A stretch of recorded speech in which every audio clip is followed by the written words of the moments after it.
Rex is asking about this. Do you want to have?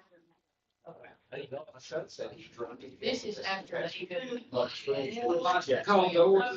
And Josh Blevins, Workshop at this time. Okay. I can do that. Lisa, will you please call up?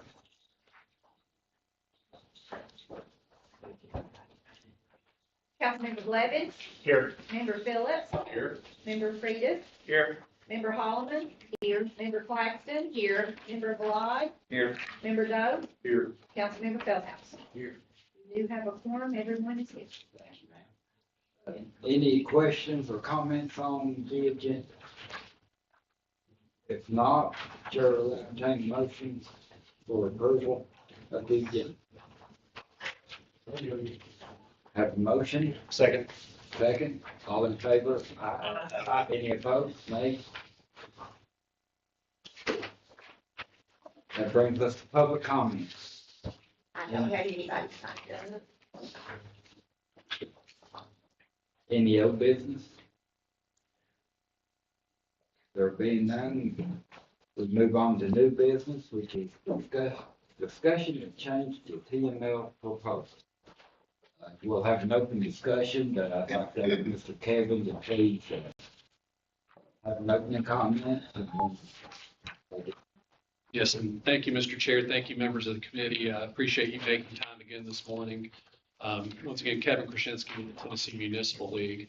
I apologize for the last minute nature of this, but once we were granted access to utilization trends within the city, your current Blue Cross executive, a guy named Brian Turner, made us aware of a couple of high-cost claimants that would be impacted by, and I'll get into a little bit more description on what happened. But effectively, what has happened is your previous plan had a customized copay structure on prescription medicines. And if you remember from the opening comments that Derek had when he came up last visit, what this program is based on is minimizing disruption and doing our best to enhance, improve the employee experience. So we felt that it was prudent to, after hearing from Blue Cross Blue Shield, to explore and suggest some changes to what we presented last time. But effectively, your previous plan had a customized copay structure that covered some very expensive, I guess we'll call them specialty medications and biologics. So they covered them at a straight copay. Well, under new plans for 2026, those were not an option.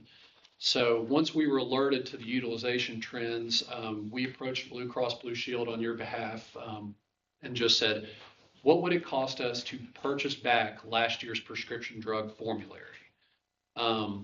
Because we didn't feel good about leaving some of these covered lives in a vulnerable spot. So what you should see on the next 2 pages, I believe, on that screen is our original presentation as well as a suggested revision. So the suggested revision is twofold, and I'll say twofold just because, number one, we were purchasing back the original formulary from Blue Cross Blue Shield. So that, of course, would require savings because they know the utilization trends, or that would, of course, impact the savings that we presented before because Blue Cross is aware of the utilization trends and the medicines that are being used. We are not currently the broker of record, so we don't have access to who they are, what drugs they're using, anything like that. We were just given an aggregate number. So this first chart right here will show the change based on purchasing your old prescription drug formulary back. The other thing that we did, because we couldn't get a clear answer one way or another from Blue Cross Blue Shield about, there's another tier of medicines called provider administered injectables. So these are, you think about chemo immunotherapies, probably your most vulnerable dependents and employees. So what we did was we rolled those into prescription drugs now. Because it wasn't clear whether or not Blue Cross was administering or coding those as prescriptions or outpatient medical procedure. So we said we're going to err on the complete side of caution. We're going to roll it all in. They're all prescription drugs now. So the employee experience, we feel, is no longer going to be any different than last year, except for on the deductible side, when you're going for major medical, inpatient and outpatient procedures, that's when the $1,000 will kick in. So what that did in order to purchase your old prescription drug formulary back was it reduced the aggregate savings. And I know that there's some question about aggregate versus city only versus city budget impact, and I'll get into that as briefly as I can. But the aggregate savings on the plan falls from about $261,000 down to $85,000. So there's still savings in this change going from your previous plan design to the new plan design. But the savings has been reduced by about $175,000 to purchase the old prescription drug formulary. And I know based on some other conversations, that of course is the aggregate, which includes library, the housing authority, and the retirees, because that is what Blue Cross Blue Shield has as your current census population. So all those are purchased together. As we get into it, we can explore going forward. If we were to be made the new agency in charge of benefits, we would explore what is most beneficial for you and them, budgetary wise. We could look at, breaking those off if it made a difference for each, if we could figure out a way to get better savings from breaking those into their own purchasing pools, or if it makes sense to keep you all together. That's something that we can't do going forward, and that is our commitment in order to keep you guys in the best position to provide the robust benefit for you and your employees. But that, I guess there's a second page in here too that I tried based on the city only active roster, 154, 16, 23. So that one is representative of the aggregate savings at the city level. Of course, on the back end, you have your cost apportionment where you pick up 100% of employee only and then 50% of the cost to add the dependents. So those would impact that $81,920 savings. I think it's down in the $64,000, $65,000 range. But that is the aggregate savings. So if the city's saving $64,000, the employees are saving $17,900, if that makes sense. But anyway, I'll pause there because I know this is a big change, big difference from before, and I appreciate your time and indulgence, and I'd be happy to answer any questions right now. Oh, Josh, go ahead. I've got several. I'm going to start with a statement. One thing that bothers me is that the paperwork you handed us last time had a specialty drug price on it. So I'm a little concerned about that. You handed us a quote that said specialty drugs are $150. That's just concerning. It's neither here nor there, but just put something in writing and then we're coming back with something different. That's concerning. Do you have any access? I know we don't want employees' personal medical information. Do you have any access to any of the names of the drugs that we're currently getting under our old plan that are being priced this way? We don't. So this would be what's known as non-preferred specialties. And those were under a 50% cost sharing under the new Blue Cross formularies going forward. You're talking about generally, it could be the weight loss medicines like Wegovy and things like that. But it's also some of the, I'm trying to think, what's Humira? The ones that if you see the advertisements on TV, those are generally the ones we're talking about. Some of them run in the order of $6,000, $7,000 a month for a prescription. So even with a Blue Cross discount, like a network discount, they could still be a $5,000 aggregate price. So you're talking a sharing of $2,500 for the plan and $2,500 for the employee. That previous plan you brought to us, which you're saying now was a 50% coverage, did it not have an out-of-pocket maximum on those specialty drugs? Like the state plan covers them at a percentage, but they topped out at $2,400 a year. Did that plan not have any kind of max on those drugs? It did not have any kind of max, no. And then my last real quick question. The other presenters that present to us allowed us to offer our employees multiple plans, like 2 or 3 options. Is there any way with your system that we could buy the base plan that you offered us last time and allow our employees to just buy up to this higher coverage? Yes. Yeah, we looked at that as an option. And I don't have the numbers in front of me. In fact, I could try to get Derek on. He might be in front of his computer. But we did look at that as an option as, okay, well, let's keep the middle column and allow the employee to buy up the prescription drug formulary. I want to say, let me see if I can get Derek because I don't want to quote an incorrect amount. Yeah, because the information we begin, we're talking about 5 people. I mean, we could work some kind of buy-up deal rather than putting all 210 on them. Well, hi, Kevin. This is Derek. Hey, Derek, this is Kevin, and I am in front of the Employee Benefits Review Committee in Shelbyville right now, and you're on speakerphone. So, good morning. And I do apologize. We're all in different places today. So, like I said, the front-facing portion of our group was the group that you saw last week. So we have literally divided and conquered. So Tim's in one place and Derek's in another, but he's making himself available.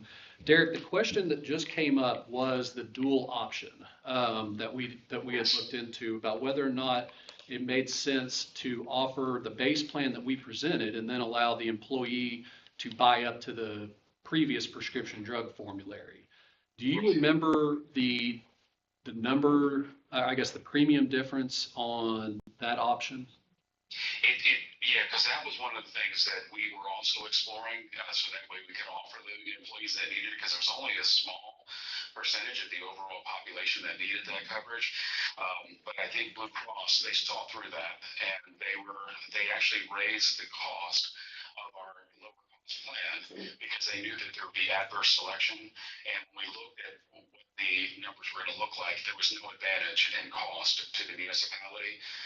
In fact, because it raised the cost on the vast majority of the employees, they were, for the most part, kind of, I don't know if they were playing a shell game, but we tried to explore all of the options, including the dual option, because that was something that I was really hoping would give us a solution.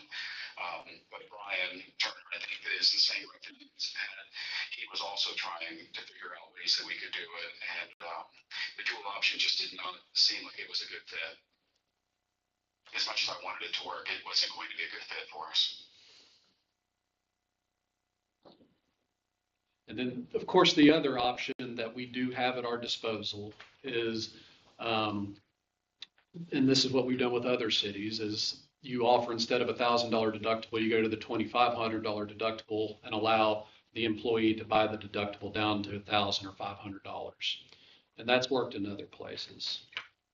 And the difference in cost between those 2 deductible levels tends to work out to about $25 to $30 for an employee-only cost. It could, again, create additional savings for the municipality because of the number of employees we have, and still give the option for those employees to upgrade their plan. We just did that with Cowan, and it was a way for us to again, get more savings for the municipality with still providing those benefits to the employees. That is a dual option we can do.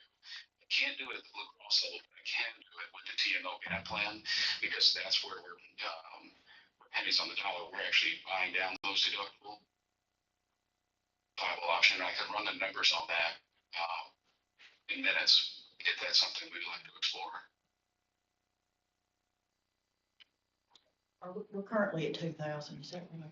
Yeah, I don't see. With a, Going to $2,500, but we're sitting where we're already at. yeah, We're you'd save the $4,000 out of pocket. So it basically turn your $4,000 out of pocket to $2,500. So yeah.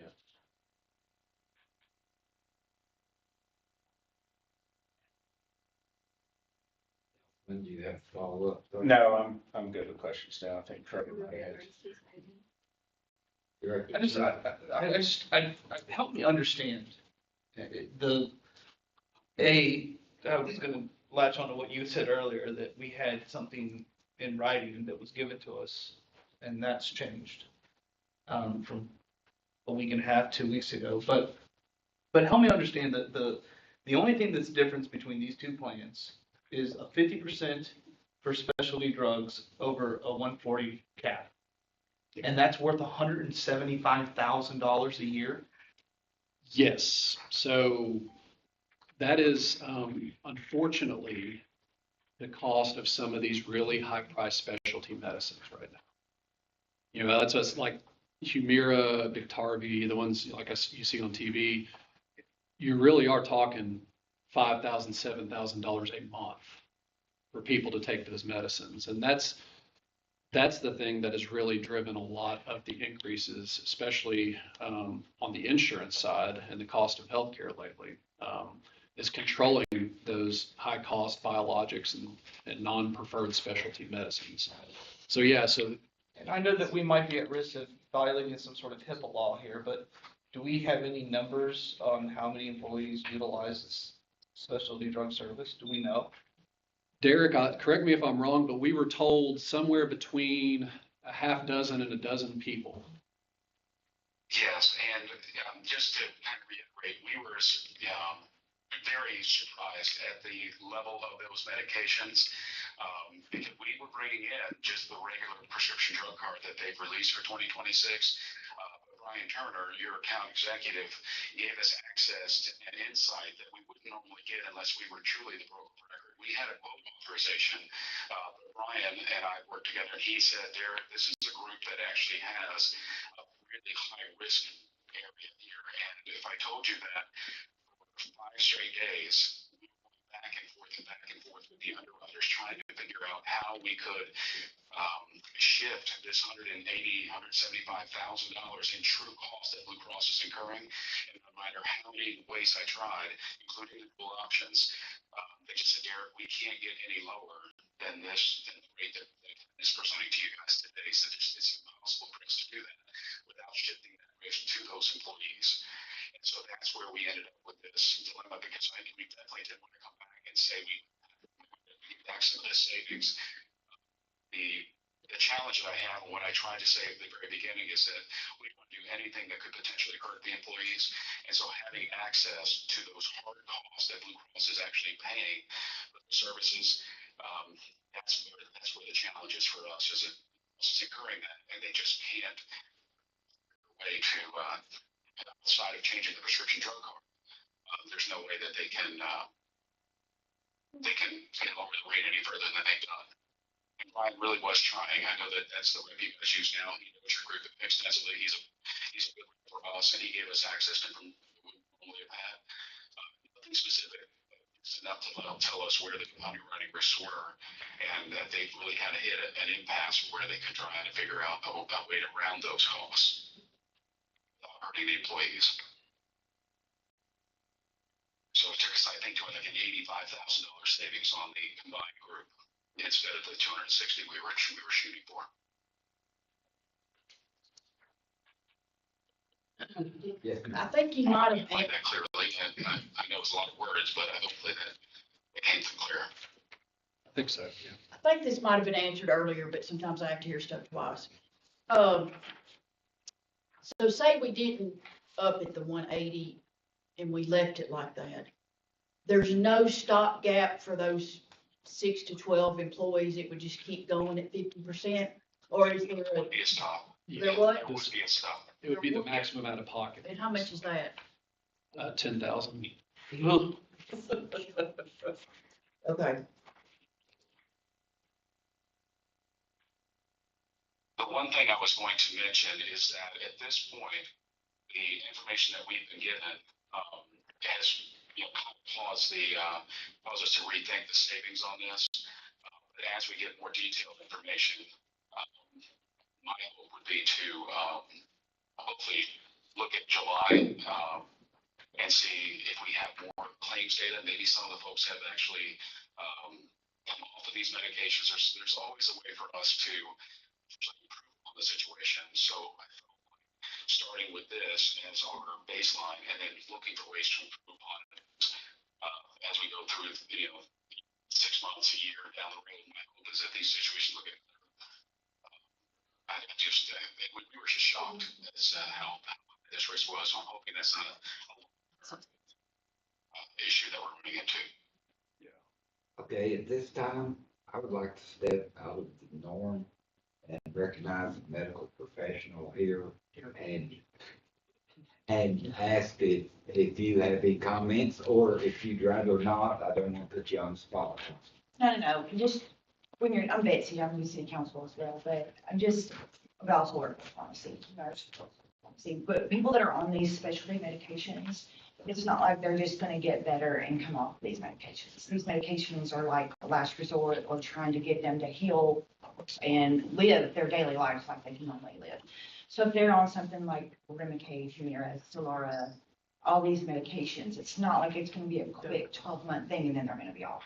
They're either gonna be on this medication or they're gonna go to another medication after that. So it's gonna be a long-term process. And that's why we erred on the side of keeping everything exactly the same. With those medication costs, in our worst case scenario, we can't improve upon it, and this is our worst case. Best case scenario, there might be a potential that we could, it won't be worse than where we are right now. So I guess that was what Kevin and I were trying to express, is that we had to get back a large portion of the savings, but this is the safest way forward to make sure that those employees are not affected in any way.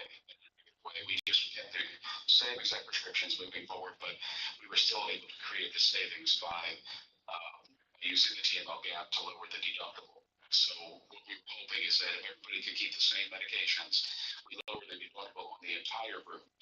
We still walk away with a win, although it's not quite as significant as I was hoping. We still end up with savings to the municipality, no risk to the employees, and hopefully better coverage for every single employee that will be facing major medical claims, including the people that are on those medications now that might be getting faced with those $4,000 out of pockets every year. If we could reduce that, that was another win that I was hoping to put on the table. He's not wrong. It's still better coverage, and the city does still save money. So it's just not as good as we thought it was. Yeah, I know that we kind of got a late start on this, and we're kind of pushing. I think our insurance is good through July, or to July. Correct. Yeah. So here's my thought, and I know other communities have gotten a little bit creative with HSA for people that are in conditions and stuff like this, to where let's say we had 12 people that have specialty medications to basically keep them alive. If the city reimbursed up to the point less the 150 per prescription, the worst it could be, let's just say 120,000. Taking that off our 260,000 that we were gonna save, it's still more that way. I think we ought to just hold, take a longer look at this and see whatever creative ways that we can find to make it work out for both the employees and for the city moving forward. I would hate to put some of our employees at risk by choosing a plan that might not cover what they need. So, But that's not what we're gonna do. This plan does save. It saves 85,000 or 61,000, which we need to rectify that. a week and a half ago, it's going to save us 260,000. Right, but it's still a savings over what we currently have. Okay, hold up just a minute.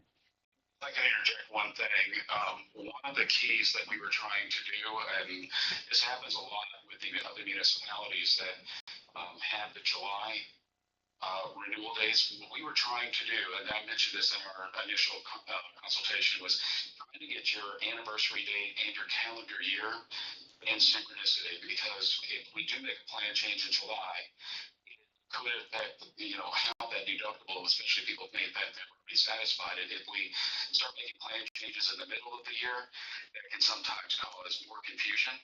And so our goal was to come in with the safest approach for January 1st, and then when we go through the next renewal, we would only be going until 2027, and then after that, everything will be in synchronicity. So your effective date, your calendar year deductibles all stay consistent, and that was one of the administrative things we were trying to accomplish by putting this through. Thank you, Derek. Okay. Before we move much further with discussion among the committee on where we go from here, I'd like to recognize our city treasurer and have her speak to this sheet that you handed out. Let me first say, I hope it's correct. But on the front sheet, and I kind of double checked my numbers with Josh, because I know he runs them too. The first sheet in green there, it is the 63,000 saving to the city. If you go all the way to the bottom, that would be the savings for the employees in the different categories, the weekly and annual savings. Now, we need to keep in mind that this is medical only. This is not talking about dental or vision or whatever else. You know, if we did the dental, it would come out of that. This is strictly medical, these numbers. So that's the first page. The second page, the top half, is pretty much re-exploring the front page. But if you come down to the third section there, Councilmember Feldhouse had said, hey, run a 75% and 100%. This is back, when we thought it was a little more. So if we up the dependent coverage to 75%, it would be 98,000 more than we're paying now to Blue Cross. If we did 100% dependent coverage, it'd be 188,000 more than we're currently doing. So, and the yellows out to the right, that's the employee annual savings. Of course, they save more as you go up, but the city obviously pays more. I don't know if it makes sense. It was hard to do a chart where you can see the city savings and the employee savings all together. That's kind of what I came up with. So, but I did want to point out this is only medical. This is not dental and stuff. And if we were to up it to 75 or 100%, we're gonna have a lot more employees taking advantage of that. So Yeah, and that's not even factored in. So, yeah. crazy not to. Did you run the numbers for 60/40, just out of curiosity? I didn't. Josh may have. I didn't. I didn't bring him, I ran 60, but yeah, it's still a cost to the city to go to 60 at the new one. It wasn't before. Yeah. But yeah, at the new numbers, yeah, 60 is still.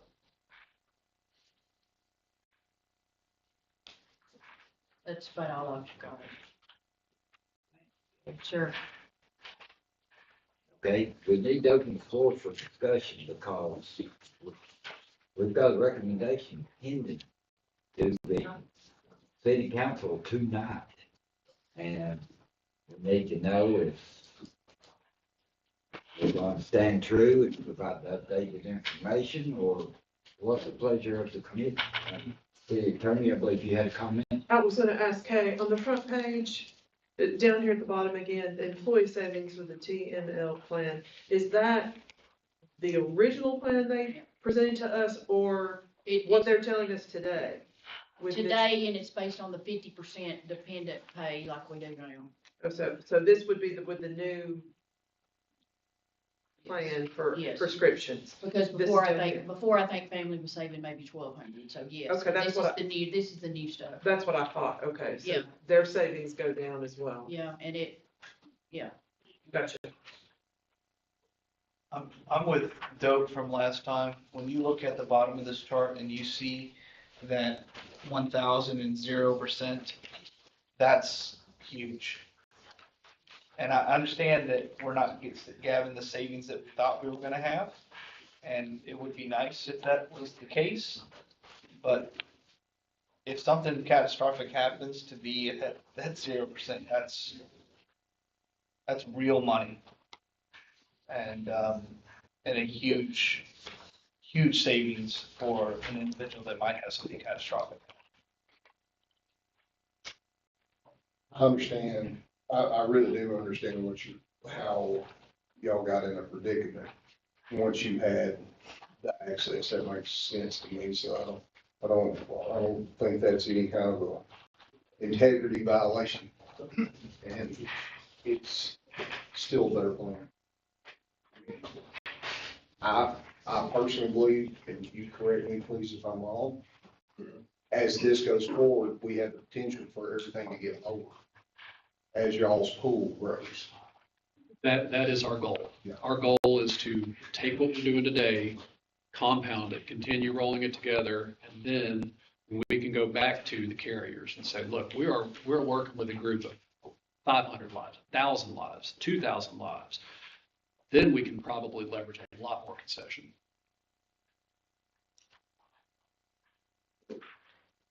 I have no recommendations, but I would just say, when we leave today, we need to know if we're talking about dental and stuff too, or we're just talking about medical.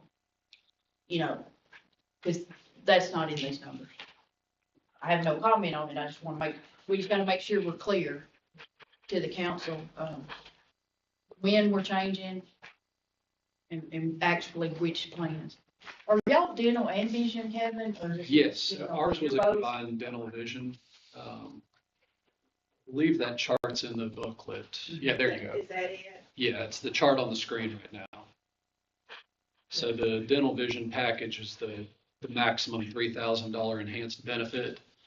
And then the vision is I don't have my booklet in front of me, but the details of the booklet are in your booklet.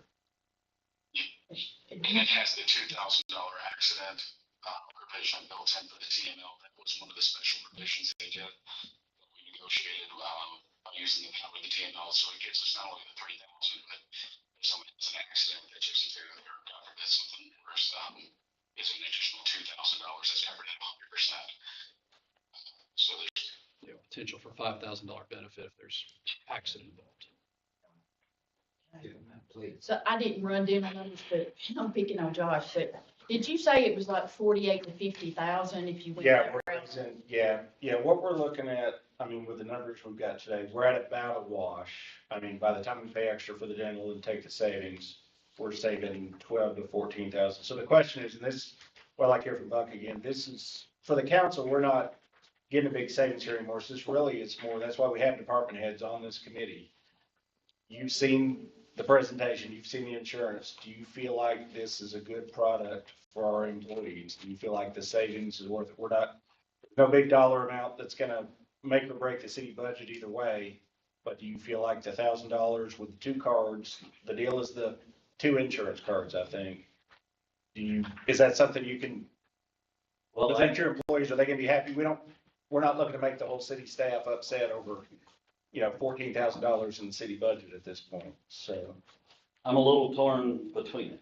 It's, I think Scott could attest that there's times that I like to slow down and really take a look at the infrastructure before we put something pretty on it. And with this, I feel we're in the 12th hour and we need to make a decision, and I hate making decisions like that.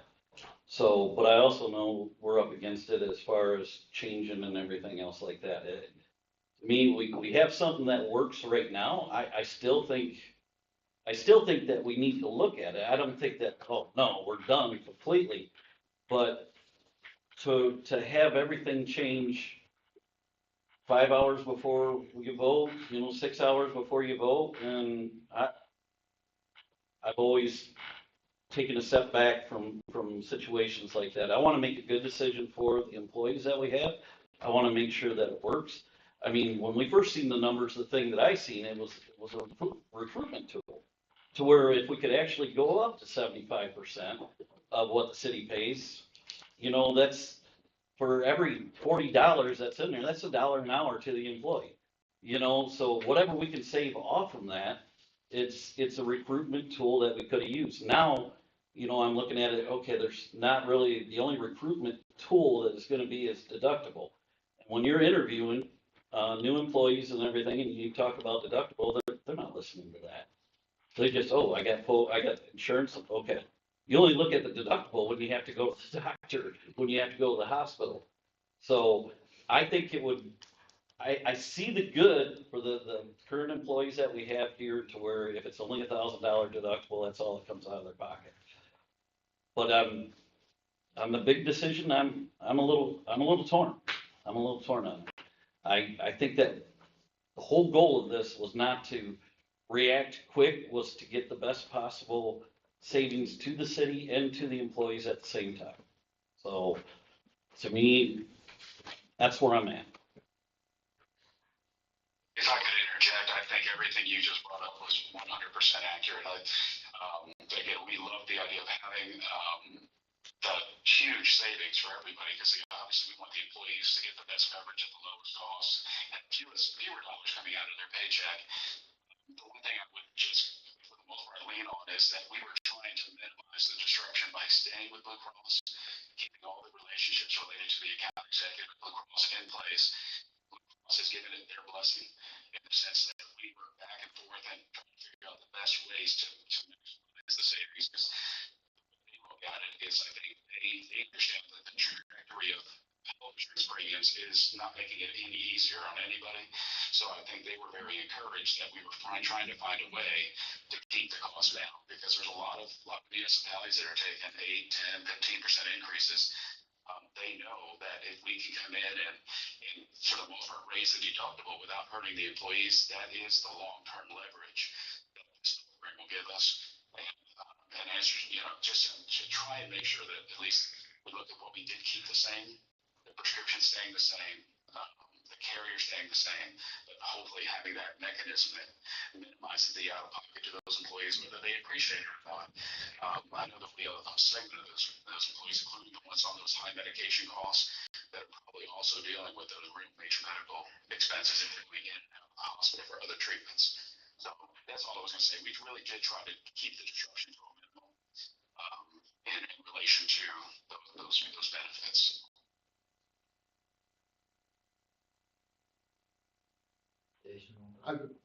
But you're presenting a complete, as it can be, package with these changes that are here. Yes, yeah, the only way any of this would change is if you decided you didn't want to have the library and the housing authority under your purchasing pool anymore. Or you had a tremendous change in your census. Those are the only ways any of this would change.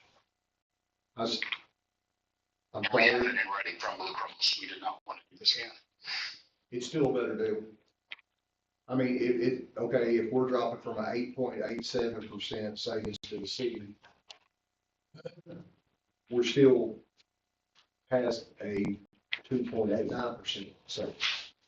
And when our policy, whoever we have, if it goes up 3%, it's an issue to everybody. So I don't know why saving 3%, getting a better product, because like I said, you don't talk about deductibles, but all the co-pays are the same or better with the two exceptions. And that max, I mean, that's a huge savings. Somebody, a family of 4, right now, if something happened and 4 people are going to the ER in a car wreck, I mean, that could potentially be a $16,000 bill. We're dropping that to a $4,000 bill. It's still a tangible savings on the same thing that we're looking at, a 3% or, increase anyway. So if we have a 3% increase, we're back to flush. Thank you, Chief. Do have a question for our city attorney. We submitted information and a recommendation to the city council during the study session based on a motion out of this committee. Should we make a new motion based on the? Absolutely. Yeah, you've got to change your recommendation. This is significant information the council has to know about. And, the council may say themselves, they may just, as you have expressed, well, I need time to think about this. I mean, I don't know whether they'll want to vote on 5 hours, are you talking about, or not? If they don't, then we don't wait January. So But that's just the reality. Yeah.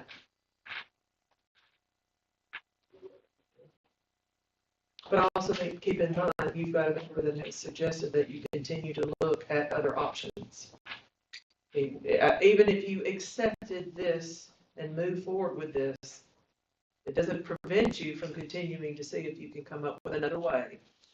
Yeah, this doesn't lock us into several, this is just an annual, right? Yeah, this gets us to July. this gets you to July, and we see the goal now. I see, and Derek, since you don't have this paper in front of you, what they've presented and what they're referencing with the cost of adding dependents and going to 75% is they're looking for about a $99,000 annual savings based on the current plan. So that would be effectively another $35,000 in savings off of what we presented, and that would allow the city to start paying 75% of the cost to add dependents. So now that, I mean, we have a goal to shoot for. And, you know, as this partnership with Shelbyville and the Tennessee Municipal League Employee Benefits Program goes forward, then that's what we're going to do. You have goals, we want to help you reach them. We're gonna figure out every mechanism and do the same candid conversation that we're doing today, just to make sure that everyone is comfortable. This goes a little beyond July 1st, though. It covers all calendar year. Correct, but there's going to be the July 1st renewal to sync you guys back up. And then when we switch to January, there's going to be a July renewal because you're currently on July plan. And then we'll have a January renewal that'll lock it in for annualized. So that'll begin January 1, 27, if I'm doing my bad calendar math correctly. And then that'll just be annual revisits, but yeah.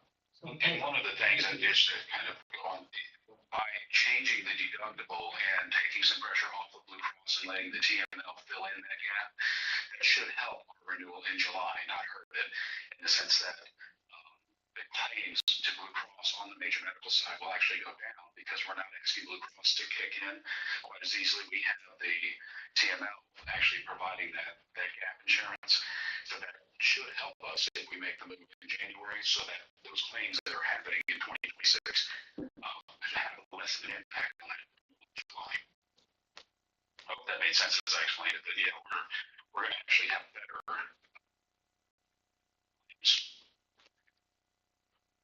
the lower deductible just with Blue Cross. We're going to have the deductible being protected by the TML. Are we too late to start the annual January 1st? So Derek, what was the reasoning behind that? There was, The underwriting wasn't willing to make the change for January 1st. They said that they would make the change for January 2027. But that the renewal would actually be impacted by two things. One would be the higher deductible with Blue Cross. We keep the claims down, and when they go to do your renewal, they're only going to be impacting you for a 6-month renewal, just for the back half of 2026, which should also again help us keep your renewal lower going into July, knowing that they're not rewriting and trying to get an impact on that rate for 12 months. They're only going to be impacting it for 6, which is going to have a positive effect on the renewal. That's what Brian was explaining today. Brian's the account rep with Blue Cross that we've been working with. He's your current rep. So this buy-up that you having to pay Blue Cross Blue Shield, is that only a 6 months claim or a 12-month claim that you're purchasing? so we're purchasing their annualized rate. So it's going to be basically a monthly expense. So when we get to July, we'll get a new monthly expense that will carry from July to January. And then at that point, they'll lock in a rate for 12 months.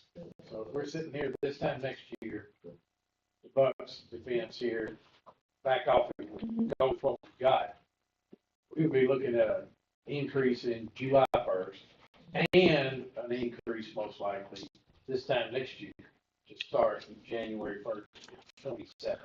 If you stick with what you have, Either way, it looks like. yes. Yes, ma'am. I have a question. So when are these new $1,000 deductibles kicking in? July or January 1st? January. I don't understand when the underwriters say they can't change it. What is it they can't change? They can't change the monthly premium that they're going to charge.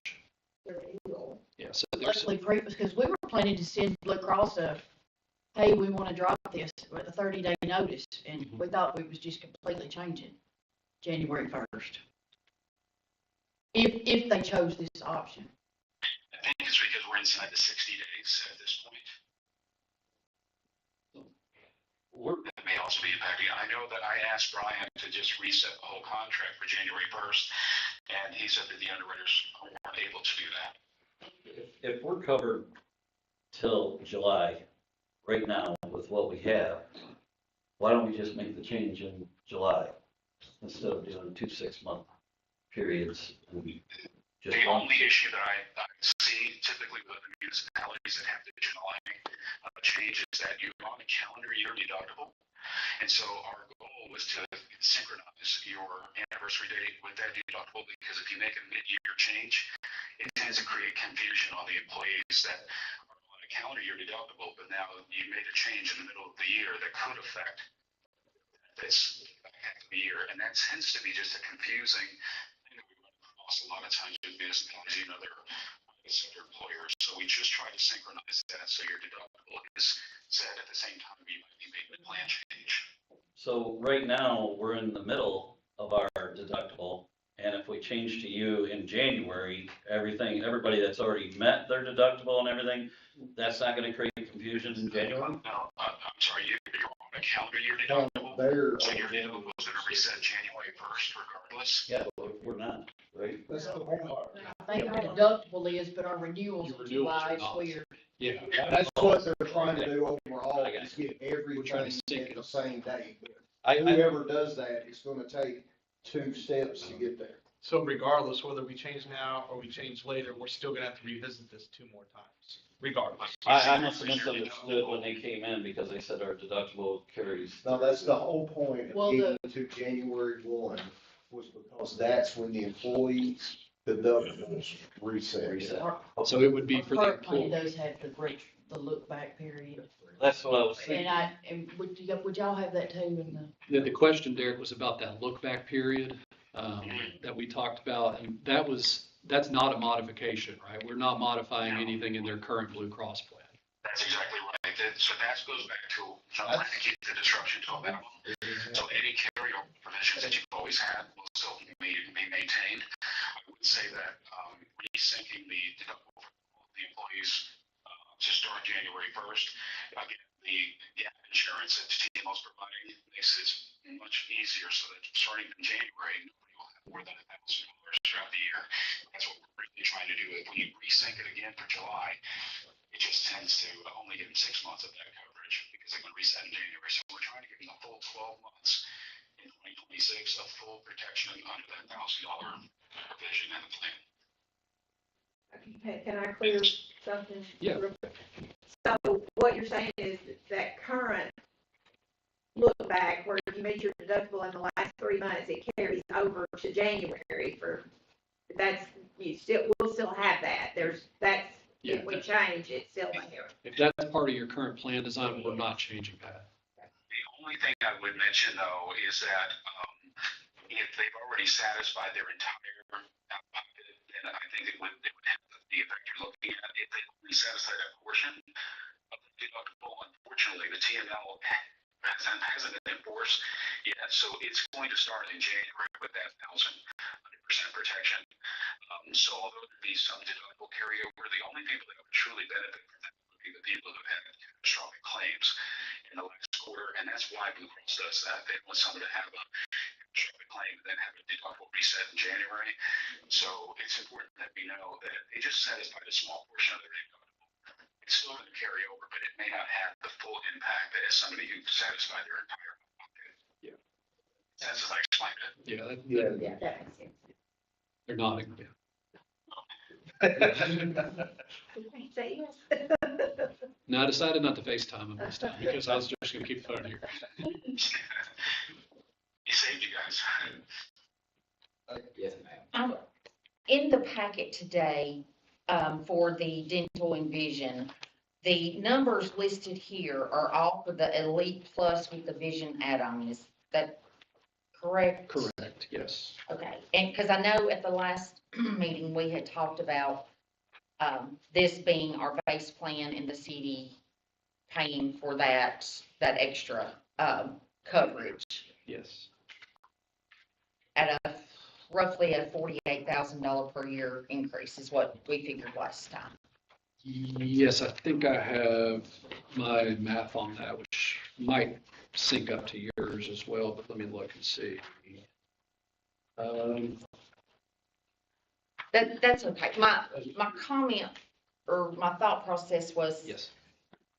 since the numbers on the medical have changed, would we be able to lower this back down to the essential and the employee have the option to do the buy up if they wanted to do that, instead of eating up that $48,000 of the 64 and savings? I like her thinking. Yes. I like her thinking. We could come in with a plan that mirrors what you kind of currently have with Blue Cross, and then offer a dual option in that scenario where there'd be no negative impact.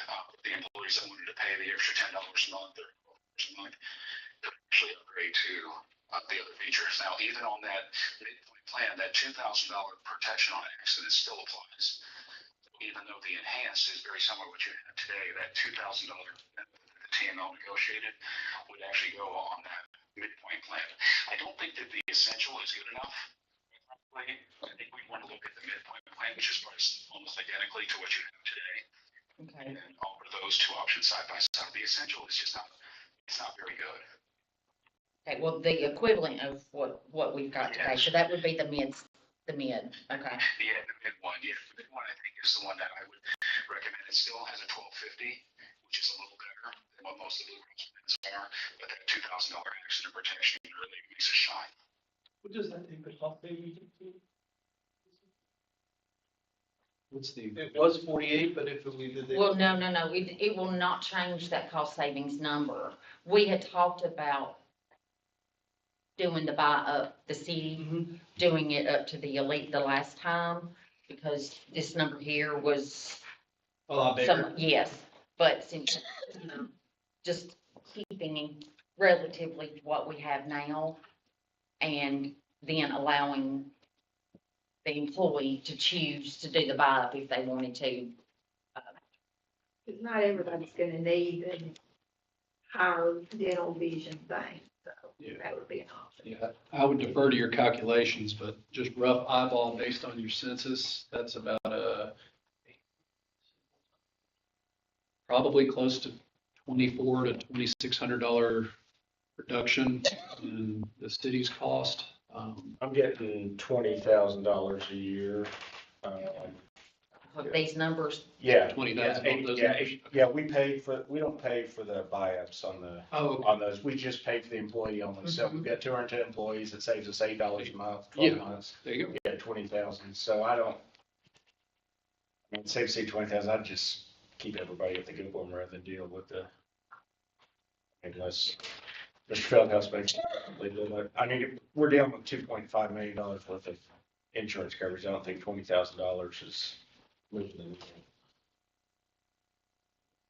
The only thing that bothers me, and we're probably gonna get hit with it anyway, is the Monday morning quarterbacking that happens in June, May and June, when Blue Cross Blue Shield comes in, knowing they sort of got us over a barrel, and they hit us with a 10 or 15% increase. And then a year from now, we're looking at doing it January 1, are they gonna play ball with us to give us a full calendar year thing? Or how do we, if they won't give it to us now, what makes them gonna give it to us a year from now? Yeah, but in writing that they would do that. Yeah. They'll go to the 2027. We get email correspondence back and forth. We really were pushing for that to try and get everything synced as quickly as we could. I just don't think there was a reasonable amount of time during open enrollment for, I guess, them to accomplish that. I didn't, I was a little disappointed they weren't willing to do it now, but I do think that them giving us a pathway for 2027 and synchronizing at least as best we can now on these benefits, any changes, that's what they were recommending.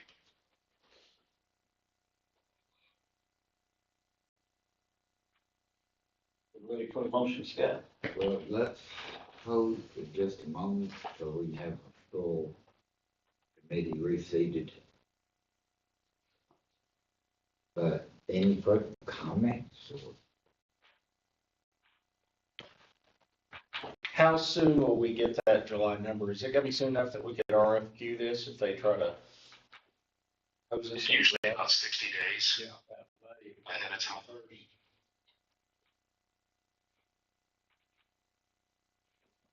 See, with that deductible change, with that gap being picked up, it always went down. They should be shouldering more or less. We already knew that they would potentially, based on our last carrier, that we were probably looking at a 3%. Yeah, they promised 3% or less, so we just don't know now that we're moving midstream if they're gonna. Yeah, we'll know whether they're worth staying with or not, because y'all have other options too that you. Yeah, we work with all the major carriers and we hold them honest. So we'll look at Cigna, we'll look at United Healthcare, and we'll make them compete to keep your business. They'll have a chance to be honest or not, because it should be 3% or less with the deductible. We'll entertain a motion at this time. I can make the motion and we'll have to figure out the language of it, but to, accept the new numbers that we've been provided and ask council to, oh, yes, I don't know how you want to do it. With the positive recommendation with the enhanced medical, vision and dental. And make the change when. I think the change is, I think, please yelled at me, but I think it's January 1.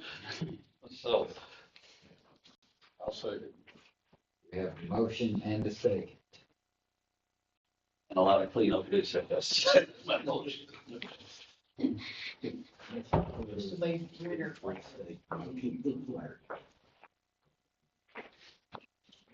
With the motion. Motion to, accept the new numbers from TML with positive recommendation to the council to implement this with the enhanced dental and vision, offering effective January 1st. How's that sound? Sound good to you?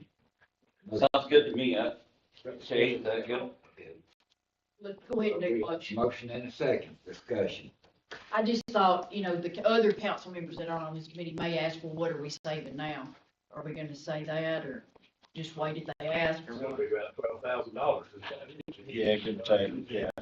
Yeah, we can give them the same paperwork that we were at here, and half the council's here, so. The biggest thing is the improvement to the benefit.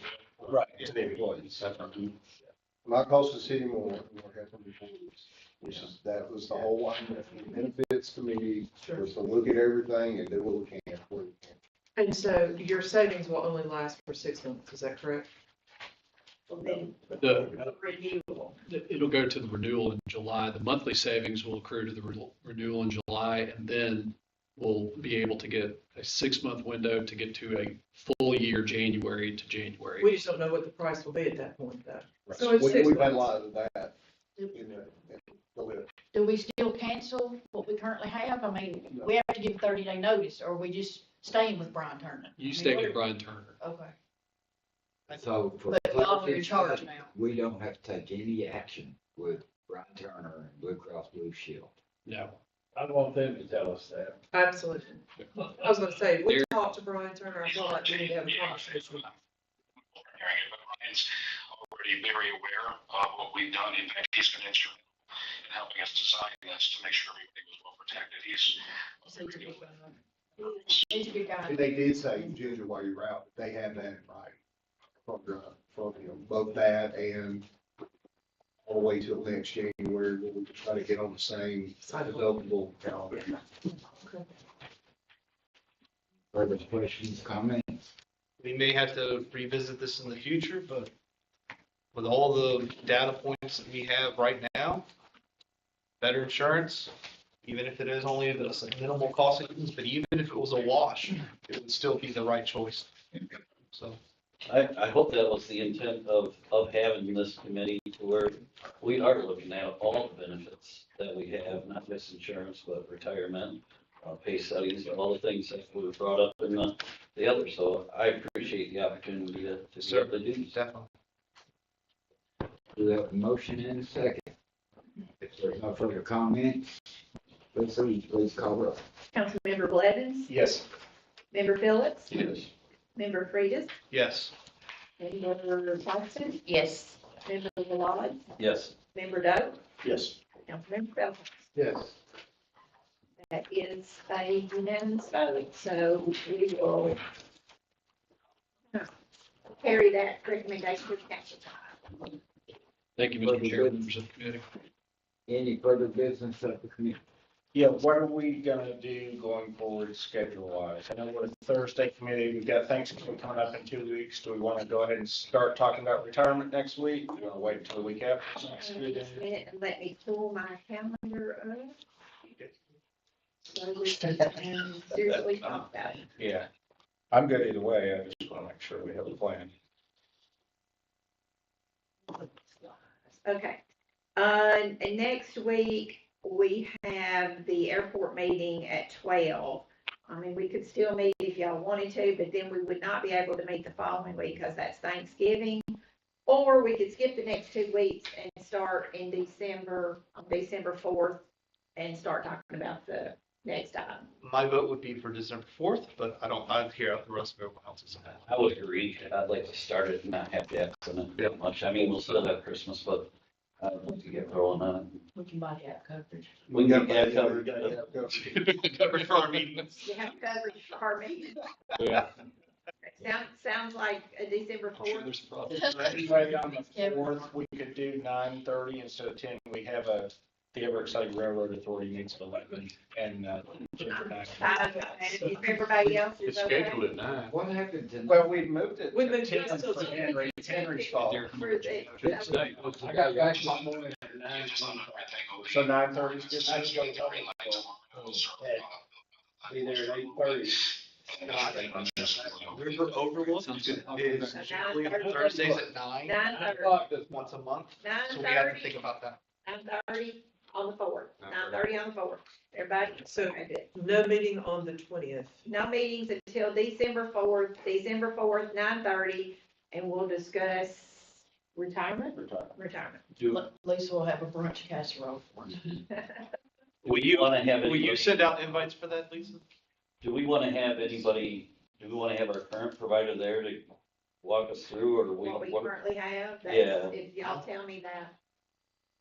Well, let's set the scope right now. Okay. Our December 4th meeting. Okay. So how are we doing committee one? He can go if he Oh, wants. God. Unless you guys need me for now. We don't talk to you a lot. I will email you in the morning after our meeting tonight and let you know what the vote of the council was. Perfect. So we can all be on the same page. And we'll be ready to roll whenever we get the notice one way or another. But thank you guys again. I appreciate your indulgence, your time, and just the open communication. And we're very thankful for the opportunity to be of service to you. And don't hesitate to let me know if you need anything or have any questions, please. Thank you. Thank you. Thanks. Back to retirement issues. What kind of format do you all want moving forward? Well, I think, I mean, if we're setting a meeting for the 4th, I think somebody should be there, whether it be, I know there's 2 different options that, that we want to look at, and one's the state option and one's the current option. I think that it'd probably be easier to get a hold of the current option and have them hear the 4th, whichever one can show up. I mean, I would think that we'd want to hear what they have to say. Yeah. And then that gives you some time to where if they need numbers or anything else like that between now and then, we should be able to provide them something at that point. Okay, let me ask y'all a question. I know from the sitting on the employee pension committee that our current option, we have, of course, the 401k and the DB plan from back in the day. Mhm. Now, they do have the ability to offer a retirement option like what the state has. So do you all want them to bring that information to you also? Yeah. Anything that they got to offer. Anything and everything, let's try to get as much information before this committee. And we need to really dig in and, into the defined benefit that we have. And we need to understand that plan, through and in and out. I'm not saying there's anything we can do to change it, but we got in a position a month or so ago where we found out, or a lot of us found out, that we had a huge, terrible problem with that plan. And, based off of, its survivor's benefits. Mhm. And if you're not married and you die before, we thought before you retire, but now we have found out, Alicia's found out, if I'm leaving anybody out, I'm sorry, that at least at 55, you can, and you're not retired, you can assign a beneficiary. But like me, or like the gentleman that just died that had 19 years of service here, that has two underage children, one special needs, the city paid into that for his 19 years, and the company kept every single freaking nickel of it because he wasn't 55 and he wasn't married. And that was never the intent of anybody that ever signed us up for that plan, I know. But to me, there was an intent. I mean, an actuary, how they underwrite all that when they present a plan to you, they're taking it into account. You know, if you're buying life insurance, you're betting you're gonna die and they're betting you're gonna live. In this case, at some point, this plan was introduced, brought down and accepted with good intent on the city. And the people that put that plan in place, with that provision in there, it only goes to a spouse when you're dealing with fire. I'm not being negative to anybody else, but I can speak to public service with fire and police. The chances of you retiring and making it to retirement and being married just with the job alone, that's like, it is maddening, makes me angry, because they were taking into account that some of that money was gonna be kept by the company, not the city. Nobody here benefited one nickel, including, like I said, underage children, one that has a vast amount of medical expenses, and if it was $200 a month, would have been huge. And I didn't know that. You know, Digging into it. if something happens, and I'll say for me personally, something happens to me, God forbid, I'm not 55 yet. You know, I've got almost 3 decades at the city. I mean, what am I supposed to do? Go out and, you know, find me somebody that'll split my, you know, marry them so they'll split the money with my kids?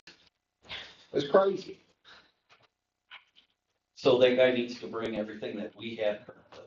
Okay, Well, no, it's two different people. It's two different. let's do this. Kay and Alicia, you all are the direct points of contact with the current provider, correct? Yes. Questions like this, let's email them to Kay and Alicia, and then forward them on to the current provider. Any questions you may have. And then we will ask them on December 4th. Thank you. December 4th, to be prepared. Here's some questions and or concerns, or even just simple comments. Please give these two ladies all the information, everything that you can think of. That way we can have a thorough meeting. And then based on that, we can have a follow-up for the next week or two with other providers. Was that, yes, sir? I have one follow-up, and I think that, the last time that we started this whole process, we had some folks come in here, and rather than tell us how they were better, they wanted to talk about how other people stunk. And I would very appreciate whether or not, whoever set up the meeting, if we could relay that to them, that would be amazing. To say, if you're gonna come in and talk to us, you need to talk to us about how you're great, but not how other people stink. So I don't want negativity on other plans and poo-poo on other plans, just when you're up here at this podium. I'll put that in there. I'd No, appreciate. talk about other people. Sometimes you have to compare. Yeah, well, I To what we get have comparison, but You have to compare. Mr. Negativity up there, I don't wanna listen to that, so. One other complaint that I got on what we did with the insurance, was we got contacted by other agents later that wanted to be part of the process. Is there some kind of a RFQ or something we should put out there to make this more open to let? You can. And the reason for. Yeah, I don't know if we need to. I had two different insurance brokers say, why didn't I get to be a part of the benefits process for the city? You're not required, but you can, and the city has done that before, I mean, would that years ago. How long? be helpful? I don't know how many people are trying to sell us retirement. We had 1 year of bad experience. Yeah. Well, and the reason we did not do the RFQ on this particular situation, we was either going to stay the course with our current provider or go to two public. Specific. Right, yeah. We have Public specific. providers, CML and the state are both public. Gosh, it's better. We're opening it up. Right, yeah, yeah. I just get complaints. Sure. Was one of them the power companies? That doesn't mean that other places don't do it. One of them was one of Scott's buddies, but we won't mention. I think this is still being broadcast. Yeah. We didn't mention any names.